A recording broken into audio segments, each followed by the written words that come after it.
Voltamos com Conversas Cruzadas. O tema de hoje é resíduo sólido, o que fazer com o nosso lixo. Segundo uma pesquisa da Abrelp, 42% dos resíduos sólidos coletados no Brasil vão parar em locais inadequados. E o que acontece, por exemplo, em Santa Catarina e regiões onde tem muito resíduo sólido também, como Joinville, Florianópolis. A Adriana, que é do Córrego Grande, falei no bloco passado, eu falei no bloco anterior que eu coletava o lixo porque não tinha coleta seletiva, e ela falou que a coleta seletiva acontece no Córrego Grande segunda a sexta. Claro que acontece no Córrego Grande, é que eu moro num local um pouco mais afastado e eu acho que a demanda lá é pequena, então por isso que não economicamente talvez não seja muito viável, mas claro que tem lá, até o pessoal estava me corrigindo aqui.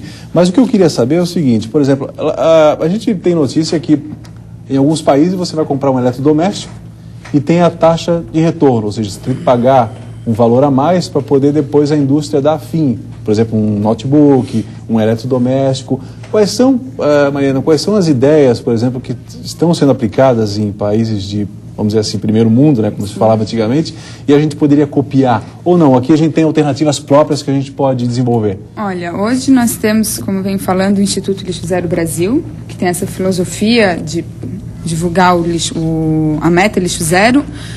Hoje não tem como falar do Instituto sem falar da missão Escandinávia, que tem sendo o principal foco do Instituto hoje. Então é uma missão, é uma viagem que justamente vai levar pessoas a esses países, né, que são esses países top de linha, vamos dizer, que são países de excelência hoje, Dinamarca, Suécia, Noruega e Finlândia. Então nós vamos estar conhecendo as capitais e algumas outras cidades, onde lá realmente acontece essa meta. A maioria das cidades, elas estão quase atingindo o lixo zero. Acontecem, por exemplo, nessa viagem nós vamos ver o parque de reciclagem. É o maior e o primeiro parque de reciclagem do mundo. Nós também vamos estar visitando um edifício onde esse é um edifício sustentável. Toda a energia utilizada nesse edifício, ela é feita pelos próprios moradores, né, através do seu lixo orgânico. Vamos conhecer usinas de biogás. Então, são várias alternativas que hoje já acontece lá, já tem desenvolvido. Palestras sobre as leis, né, as leis que regem a questão do resíduo sólido.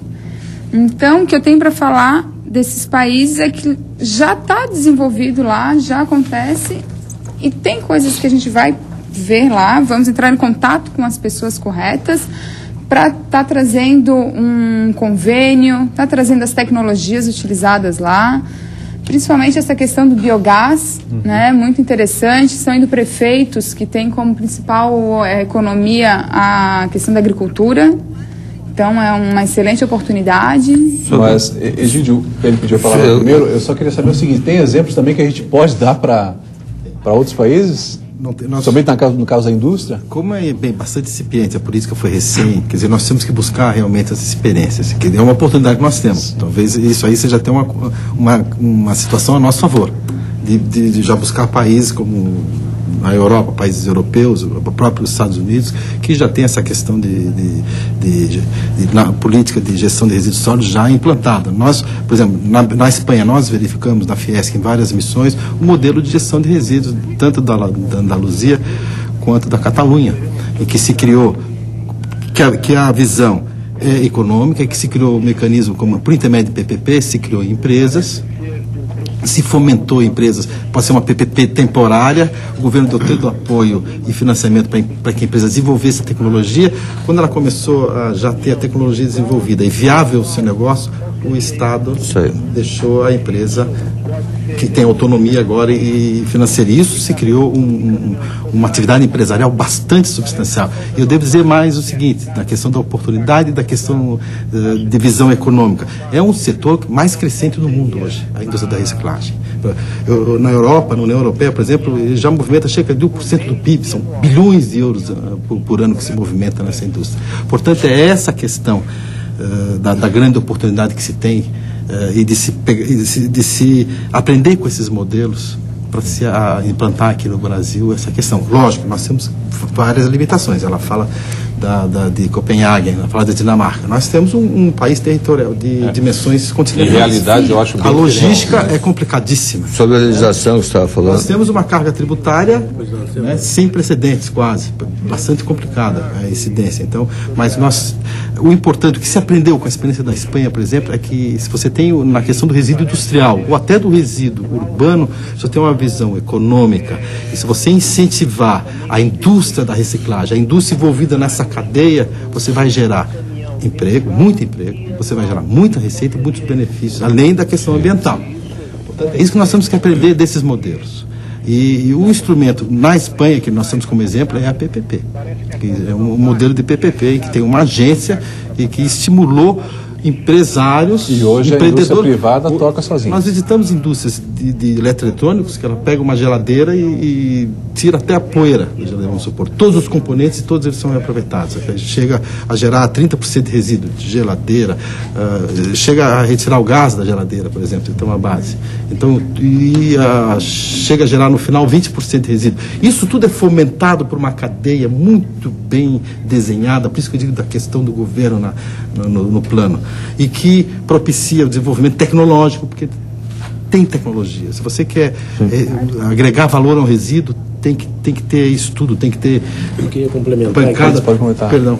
Fruto dessa visita técnica que foi feita pela Fiesc, o governo espanhol está investindo aqui no nosso estado num plano de gerenciamento de resíduos para todo o estado, né? Então, juntamente com nossa nova política de resíduos sólidos, isso é uma oportunidade imensa. Se nós pensarmos que a nossa população do estado já superou os 6 milhões de habitantes e que cada habitante produz por dia cerca de 800 gramas, pelo menos, de lixo, aqui em Florianópolis até mais 800 gramas de lixo, nós estamos falando em cerca de 5 milhões de quilos por dia de resíduos. A nossa sociedade virou uma sociedade de consumo. Quer dizer, hoje nós consumimos pela moda, né, pelo design, e as coisas são produtos descartáveis, diferentemente de décadas anteriores, do século passado, quando os materiais, ou a roupa até passava de um filho para o outro. Hoje tudo é descartável. Então, assim, nós não temos lixo, vou usar a palavra lixo, nós temos uma riqueza contida nos resíduos que jogamos fora, ou enterramos, ou botamos fora, diariamente. Então, penso que o governo do estado deveria aproveitar essa oportunidade para traçar um plano estratégico de desenvolvimento econômico e de sustentabilidade para o estado, né? Criando polos regionais onde esse material possa ser reutilizado, reaproveitado, reintroduzido na indústria. Esse seria um grande passo a ser. Você coloca o seguinte, por exemplo, esse fórum do GIRS, né? Ele trabalha e ele foi feito para o município de Florianópolis. Eu acredito que essa viagem, em termos técnicos de tecnologia, é necessário, né? Principalmente estava conversando com o doutor Egídio ali sobre a necessidade de empresas, porque existem alguns tipos de resíduos, como vidros, por exemplo, que não tem praticamente tecnologia, ou é muito caro você produzir, arranjar uma empresa que incorpore isso para fazer, porque o processo é muito caro. Mas eu gostaria de falar, então, como nós trabalhamos, nós que eu digo, o Fleury Palmanha junto com esse fórum a nível local, né? A curto prazo, o que se vê é a necessidade apenas num primeiro momento, além de apoio oficial e governamental, o que está sendo feito é mais na base de associações e cooperativas de catadores que estão fazendo muito bem o seu trabalho, né? E o fórum vê que há necessidade talvez de aumentar isso e áreas destinadas para isso, né? Também estava conversando com o Dr. Mário ali sobre isso, que é da CONCAP. E a partir daí haver um processo de evolução tecnológica tanto para a indústria quanto para esse pessoal que trabalha na base, né? Isso é muito importante. Então, eu vejo como realidades muito diferentes. Acho válida, né, a viagem que eles vão fazer pela questão tecnológica. Mas hoje, a nível de hoje, eu acredito que isso seria mais a longo prazo, né? Não sei se o doutor Egídio concorda. Mas, a curto prazo, hoje nós precisamos trabalhar isso, e como o Dr. Mário disse, está sendo muito o volume e não está se conseguindo dar o destino certo. Então, se precisaria, né, de áreas e se precisaria, talvez, de um apoio maior oficial seria Mas isso. aí eu acho que Estímulos à implantação de indústrias. Eu vou só dar uma licença, porque aí eu acho que entra o papel do Estado, né? Perfeitamente. E eu ainda acredito que esse tema ainda acaba sendo, quando se fala em resíduo sólido e lixo, pela experiência que a gente vê dos políticos, a gente vê pouca campanha, né? Alguém levantando a bandeira do resíduo sólido, até do saneamento básico, ou seja, acaba sendo um tema ainda, vamos dizer assim, pouco popular, né? Eu queria saber a opinião de vocês, mas para isso nós vamos fazer um breve intervalo e voltamos daqui a pouquinho